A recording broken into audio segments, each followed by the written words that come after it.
Hello friends, नमस्ते, आदाब, very good life to you. आज मैं पर्सपिरेशन यानी पसीना आने पे आपको कुछ ज़रूरी जानकारी देना चाहती हूँ। पसीना आना बहुत ज़रूरी है क्योंकि ये शरीर के जिस्म के जितने टॉक्सिन होते हैं उनको लेके हमारे शरीर से बाहर निकलता है पानी, और ये बॉडी के टेम्परेचर को रेगुलेट करता है। पर्सपिरेशन पसीना आना एक कूलिंग मैकेनिज़्म है और पसीना आना बहुत ज़रूरी है। कुछ लोग कंप्लेंट करते हैं कि उन्हें कभी पसीना आता ही नहीं, चाहे कितनी भी गर्मी हो। मैंने उन लोगों को देखा है, उनके टॉक्सिन स्किन से निकलते, स्किन के थ्रू बाहर जाते ही नहीं, पसीना नहीं आता। लेकिन उन्हें मैंने ये चीज़ नोट की है, उन्हें एक्जिमा और कई तरह की स्किन डिजीज़ेस होती हैं। पसीना आना इसलिए बहुत ज़रूरी है। पसीना दो तरह का होता है। हमारी चमड़ी के नीचे दो तरह की स्वेट ग्लैंड्स हैं जो कि 3 मिलियन, जिनकी संख्या जो 3 मिलियन हैं हमारी स्वेट ग्लैंड्स हमारी बॉडी में। एक एक्रिन स्वीट ग्लैंड्स हैं जो सारे जिस्म में होती हैं। उनसे बनने वाला पसीना बहुत हल्का होता है और ओडोरलेस होता है। वो शरीर में के फालतू के सब्सटेंस को लेके बाहर जाती है। उसमें हमारा बॉडी का बहुत सारा सोडियम यानी नमक वेस्ट भी होता है। दूसरी तरह की सेल ग्लैंड्स हैं एपोक्राइन। एपोक्राइन टाइप जो ग्लैंड्स हैं वो जो पसीना बनाती हैं उसमें फैट होता है, उसमें ग्रीस होती है, और वो 3 जगह उन एपोक्राइन ग्लैंड्स का स्पेयर है। वो स्काल्प सिर के ऊपर, आर्म पिट्स हमारी बगलों में, और तीसरा ग्रोइंस हमारे पेल्विक रीजन में, जॉइंट ऑफ थाइज में होता है। और वहाँ से निकलने वाला पसीना बहुत बदबू वाला होता है। जिनके बगलों से, जिनके आर्म पिट से पसीना निकलता है उनके कपड़ों पे भी पसीने के एक अलग थलग पीले दाग पड़ जाते हैं। उसकी जो स्मेल है वो लहसुन जैसी होती है। जब वो लोग कमरे में आते ही हैं तो दूर से उनके जिस्म की स्मेल से, उनके पसीने की दुर्गंध से सारा एटमॉस्फेयर भर जाता है। इस तरह से अब हम आगे डिस्कस करेंगे हाइपर हाइड्रोसिस, माने ज़रूरत से ज़्यादा पसीना आना। ये भी कोई सही नहीं है। ज़रूरत से ज़्यादा पसीना आने से लोगों को बहुत कमज़ोरी महसूस होती है, चक्कर आते हैं और वो थोड़ा सा काम करके ही आके बेड पे लेट जाते हैं। इसलिए हमने इन दोनों प्रॉब्लम से लड़ना है। सबसे पहले हम लड़ेंगे पसीना बिल्कुल ना आना। पसीना बिल्कुल ना आना, अगर हम उन्हें कुछ दिन जैवोरंडी मदर टिंचर देते हैं होम्योपैथी में, डेली 5 ड्रॉप्स दिन में 2 बार, तो उनकी स्वेट ग्लैंड्स एक्टिवेट होती हैं। आप ये देखिएगा कि जब मलेरिया, फाइलेरिया, चिकनगुनिया या डेंगू जैसे बुखार आते हैं उसमें अगर पसीना जब तक नहीं आता वो बुखार टूटते नहीं। इसलिए हम उन्हें सिनकोना देते हैं। सिनकोना भी बहुत पसीना लाता है और हम उन्हें जैवोरंडी ज़रूर देते हैं जिससे उनको पसीना खुल के आए और उससे उनका बुखार ठीक हो जाता है। अब हम चलते हैं हाथ पैरों से। कुछ लोगों को बहुत पसीना आता है जब वो लिखने बैठते हैं। इवन एग्जामिनेशन हॉल में भी कुछ बच्चे, उनके हाथों से ऐसे पसीना छूटता है कि जैसे बरसात हाथों से होती है। उन्हें हर वक्त अपने पास एक टॉवेल रखना पड़ता है जिससे वो बार बार हाथ पोंछते हैं। और लिखते इतना पसीना आता है कि उनके लिखे हुए कागज़ जो हैं वो बिल्कुल धुंधले से हो जाते हैं। अगर हाथों और पैरों से यानी हथेली और तलवों से पसीना आता है तो मैं आपको एसिड बट्रिक 200 सजेस्ट करूंगी। एसिड बट्रिक हाथ और पैरों के पसीने को बहुत कम कर देता है। मैं ये नहीं कहती कि बिल्कुल ठीक हो जाता है, लेकिन बहुत रिलीव्ड हो जाता है। एसिड बट्रिक 200 आप वीक में एक बार अपने बच्चों को, या जिनके हाथों, हथेलियों और तलवों से पसीना आता है, उन्हें 15-20 दिन लेके देखें, उनके पसीने में ज़रूर राहत आएगी। हथेली से जो पसीना आता है बहुत गर्म होता है और कई बार जलता हुआ होता है। ऐसे लोग कहते हैं उनके हाथों में हथेलियां जलती हैं, उनको आप सल्फ़र दें। मैंने जिस जिस को भी सल्फ़र 200 की एक भी डोज दी है, उनकी ये बहुत पुरानी से पुरानी प्रॉब्लम ठीक हो गई है। कुछ लोग कहते हैं हमारे पैरों के तलवे बहुत जलते हैं, जलन होती है, तो उनको आप फॉस्फोरस 200 दें और वेट करें 10 दिन तक कि कितनी जलन कम हुई है। आई एम श्योर कि 2-4 डोजेज़ में ही उनके तलवों की जलन ठीक हो जाती है। नेक्स्ट हम चलते हैं, कुछ लोगों को सिर, पीठ पर पसीना आता है और घबराहट होती है। उनके लिए आप कैलकेरिया कार्ब 200 चुनें। अगर वो इंसान थोड़ा सा गोरे रंग का और थोड़ा मोटापे की तरफ है, फ्लैबी है, फेयर है, तो कैलकेरिया कार्ब उसकी इस तरह की पसीने की प्रॉब्लम को ठीक करेगा। नेक्स्ट है, अगर बेराइटा कार्ब टाइप है, मतलब पेशेंट पतला दुबला है और कमज़ोर है, अगर उसको घबराहट वाला पसीना आता है, पीठ पे आता है, सर पे आता है, तो बेराइटा कार्ब 200 कुछ दिन उसको 2-4 डोजेस दे के देखें। आप ये दवाइयाँ वीक में एक बार ही दें। 200 पोटेंसी की 10 ड्रॉप्स अ वीक, 2-3 वीक आप वेट करें, फ़ायदा ज़रूर होगा।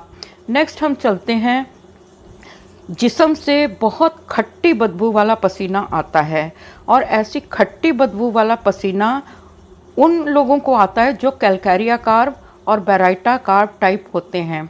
आप उनको ये वही कैलकेरिया और बेराइटा दें, लेकिन एक चीज़ और है, इनके साथ अगर खट्टी बदबू वाला पसीना आता है, आप एंटिम टार्ट को मत भूलें।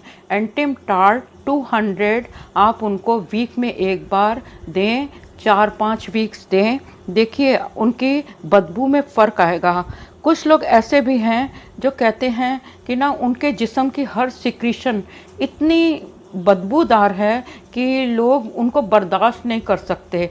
आप हमेशा, चाहे वो पसीने की बदबू हो, चाहे वो किसी और चीज़ की, आप सिलेशिया पे डिपेंड करें। सिलेशिया 200 की एक डोज वीक में 2-3 डोजेस मीन्स 4 डोजेस आप मंथ देके देखें, बहुत फ़ायदा होगा। जिन लोगों को खाने के बाद पसीना आता है, उनके बॉडी की हीट बढ़ जाती है खाने के बाद, तो आप नाइट्रिक एसिड 200 वीक में एक बार दें, एक मंथ में 4 बार दें, पर वीक 1 डोज। कुछ लोगों को नींद में सिर और माथे पे इतना पसीना आता है कि सिरहाना बिल्कुल भीग जाता है, उनके लिए वही baryta carb and Calcarea carb. अगर आर्म पिट्स में, बगलों में पसीना आता है, उनको आप सिलेशिया दें।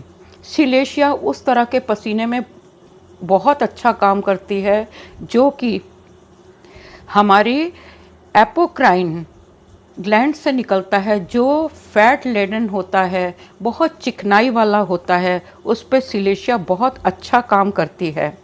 पसीना ज़्यादा आने से शरीर का नमक बाहर निकल जाता है, इसके लिए मैं आपको ये सजेस्ट करूँगी, नेट्रम म्यूट 200 एक महीने में 2 बार आप सभी ज़रूर लें, सभी ज़रूर लें।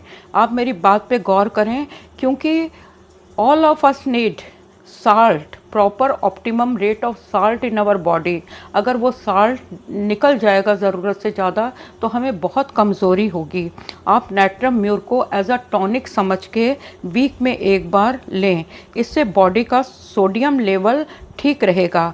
खासकर अगर आप डैम्प क्लाइमेट में रहते हैं, या सी साइड एरिया में रहते हैं, या माउंटेन एरियाज़ में रहते हैं, वहाँ पे आने वाला पसीना, माउंटेन एरियाज़ में ठंड होती है, वहाँ ज़्यादा पसीना नहीं आता, लेकिन जो लोग मेहनत करते हैं उनको भी बहुत पसीना आता है। और डैम क्लाइमेट और सी साइड या रिवर साइड जो बेड्स हैं, वहाँ पे गीला पसीना आता है, यानी कि डैम्प पसीना आता है। लेकिन जो गर्म इलाके हैं, जहाँ गर्मी सूखी है, वहाँ सूखा पसीना आता है। पसीना आता है लेकिन जल्दी सूखता है, लेकिन डैम्प क्लाइमेट में आने वाला पसीना जल्दी सूखता नहीं है, ये आप ध्यान रखें। और डैम्प क्लाइमेट में जो पसीना आता है, मैं आपको नेट्रम म्यूर सजेस्ट कर रही हूँ, और दूसरी मैं मेडिसिन एक और सजेस्ट करूँगी, रस टॉक्स 200। आप 1 डोज या 2 डोज तब लें जबकि आपका पसीना शरीर से बाहर निकलता है, आपकी स्किन पे होता है और बाहर से हवा आती है। जब आपकी स्किन को लगती है तो आपकी मांसपेशियों में, मसल्स में दर्द हो सकती है, हवा की दर्द हो सकती है नसों में, इस तरह की, या बुखार भी चढ़ता है। उस पसीने से हमें जो शरीर पे लगा रहा, उससे जैसे ही हवा का संपर्क होता है, हवा के साथ कनेक्शन होता है, वैसे ही हमारी मसल्स में दर्द होती है, हवा की दर्द होती है। तो आप रस्टॉक्स की 1 डोज ले लें। नेक्स्ट हम चलते हैं सोरिनम पे। सोरिनम गर्मी में भी हवा सूट नहीं करती। गर्मी में पसीना आता है और लोग पंखा चलाना नहीं चाहते, उनको ठंड लगने लगती है।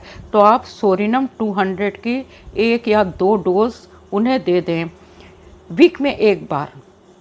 1 डोज वीक में 1 बार, आप एक दिन में बार बार रिपीट ना करें। हम चलते हैं अब 12वीं मेडिसिन पे अपनी, जिसे मर्क सोल कहते हैं। जिनको रात को बहुत पसीना आता है, आप उनको मर्क सोल की 1 डोज दें या 2 डोज दें। आप देखेंगे उनको रात को आने वाला नाइट स्वेट्स बिल्कुल ख़त्म हो जाएगा। अगर किसी को घबराहट और डर से एकदम पसीना आता है तो आप उन्हें एकोनाइट 200 की 2-3 डोज दे दें। फिर हम आते हैं अपनी नेक्स्ट मेडिसिन, 14 नंबर की मेडिसिन वेरेट्रम एल्बम पे। अगर पसीना ठंडा आता है, हम उसे तरेलियाँ कहते हैं। तरेलियाँ, ठंडा पसीना आता है, माथे पे आता है, बहता रहता है, मेनली माथे पे तरेलियाँ आती हैं, आप उसमें वेरेट्रम एल्बम 200 को हमेशा याद रखें। फिर कैलेडियम पे मैं आऊँगी, क्योंकि ये 15 नंबर की मेडिसिन बहुत इम्पॉर्टेंट है। ये पसीना जो होता है, मीठा पसीना होता है, साल्टी ना होके इसमें इंसान की शुगर भी बाहर निकलती है। जो बॉडी शुगर एब्जॉर्ब नहीं कर रही, वो भी स्किन के थ्रू बाहर निकलती है। और जब उन्हें पसीना आता है तो उनके आसपास मक्खियाँ आती हैं, उनके जिस्म पे भी मक्खियाँ बैठती हैं। इसलिए आप कैलेडियम को ज़रूर याद रखें, जिससे उनको तकलीफ़ ना हो। नेक्स्ट हम चलते हैं कुछ इलाज पे। इलाज, पसीना आने दें, पसीने को रोकने की ज़बरदस्ती कोशिश ना करें। हम जो मेडिसिन आपको देते हैं या सजेस्ट करते हैं, वो पसीना रोकने की नहीं है, बल्कि इंस्टेड वो क्या काम करती हैं, वो हमारे अंदर की एनर्जी को चैनलाइज करती हैं, राइट डायरेक्शन। हमारा जो वाटर एलिमेंट बॉडी में है, उसको, उसके डिस्चार्ज का राइट चैनल चुनती हैं। हमारा पसीना नहीं रोकती वो, लेकिन जो एक्सेस वाटर है उसको निकालने का सही तरीका ढूंढती हैं। दूसरा पॉइंट है, बाहर से जब आप आते हैं, आप पसीना पसीना होते हैं, आपको गर्मी लगती है, आप फटाफट नहाएं नहीं, तुरंत पानी ना पिएं, क्योंकि उससे सर्द गर्म होता है, जो आपके लिए बीमारी की वजह होता है। बाहर से आकर मेहनत करके आप पसीने को किसी टॉवल से पोंछें, और नहाना, स्नान करना है, नहाना है, तो आप कम से कम 1-2 घंटे के फ़र्क में करें। कुछ लोग बहुत टैल्कम पाउडर लगाते हैं और बार बार लगाते हैं, कभी कभी वाइब्रेशन, और इसके लिए बहुत अच्छा है टैल्कम पाउडर लगाना। जिस जगह पे कहीं रैश है या पसीना आने से बहुत बदबू है, आप लगाएं। लेकिन कुछ लोग बहुत ज़्यादा लगाते हैं, ये मत करें, क्योंकि उससे पोर्स बंद हो जाते हैं, और पोर्स बंद होने से खुल के पसीना नहीं निकलता, और वो टॉक्सिन्स बॉडी के अंदर स्किन की फर्स्ट या सेकंड लेयर तक रह जाते हैं, वो बाहर नहीं निकलते। आप ORS का घोल पिएं, पानी में चीनी और नमक डाल के 2-3 बार पिएं, नींबू पानी पिएं, नारियल पानी पिएं, तरबूज खाएं। इस तरह के जो गर्मियों के फल हैं वो भगवान ने, रब ने इसीलिए बनाए हैं कि जो आपको बॉडी का नुकसान हो उसकी भरपाई के लिए वैसा ही फूड उसने बनाया है। पसीना ज़्यादा क्यों आता है? जिनको थायराइड की प्रॉब्लम है, हाइपोथायरॉयडिज्म की वजह से पसीना और ज़्यादा आता है। डायबिटिक पेशेंट्स को आता है। हाई बीपी होने से पसीना आता है। हार्ट एलिमेंट्स होने से, पल्पिटेशन इरेगुलर होने से, पल्स इरेगुलर होने से पसीना आता है। स्ट्रेस और एंजाइटी से पसीना आता है। चलो कोई बात नहीं, अगर बीमारियों में हम हैं और हमें पसीना आता है वो हम बर्दाश्त कर लेंगे, लेकिन आप अपने लाइफ को ज़बरदस्ती स्ट्रेसफुल मत करें। ज़्यादा वरी करने की आदत छोड़ दें। हाँ, ज़्यादा चाय, कॉफ़ी, मिर्च, मसालेदार खाना, अल्कोहल, कैफीन ड्रिंक्स ना पिएं, क्योंकि इनसे भी बहुत पसीना आता है। मेनोपॉज स्टेज में नाइट स्वेट्स होते हैं और उसके लिए मैं सजेस्ट करती हूँ, अगर फीमेल गोरी और थोड़े फ्लैबी हैं तो उन्हें पल्सेटिला लेनी चाहिए, जिससे नाइट स्वेट्स ख़त्म हो जाते हैं। और अगर वो दुबली, थोड़ी मीडियम कॉम्प्लेक्शन की, सांवरे रंग की हैं तो उन्हें सीपिया लेना चाहिए। आप कॉटन के क्लॉथ्स पहने, आप पॉलिएस्टर सिंथेटिक के कपड़े मत पहने, क्योंकि पसीना सिंथेटिक के से बाहर नहीं निकलता, वो चमड़े से लगा रहता है। जो भी पसीना आता है वो इवेपोरेट होके उड़ जाता है, इसलिए आप पसीने की फ़िक्र ना करें। लेकिन आप अगर सिंथेटिक पहनते हैं तो वो पसीना आपके जिस्म से ही लगा रहता है, जिससे आपको रैश होते हैं और स्किन की डिजीज़ेज़ होती हैं। और दोस्तों, मैंने आज पसीने से रिलेटेड पूरी जानकारी आपको देने की पूरी कोशिश की है। अगर आपको पसंद आई है तो आप सब्सक्राइब भी करें और पसंद भी करें और इसे शेयर भी करें, जिससे सबको ये जानकारी मिले कि उनको ज़्यादा पसीना आने की कमज़ोरी में क्या करना है और किस तरह की प्रॉब्लम पसीने से आती है और उनको क्या करना है। Thank you for watching and listening me.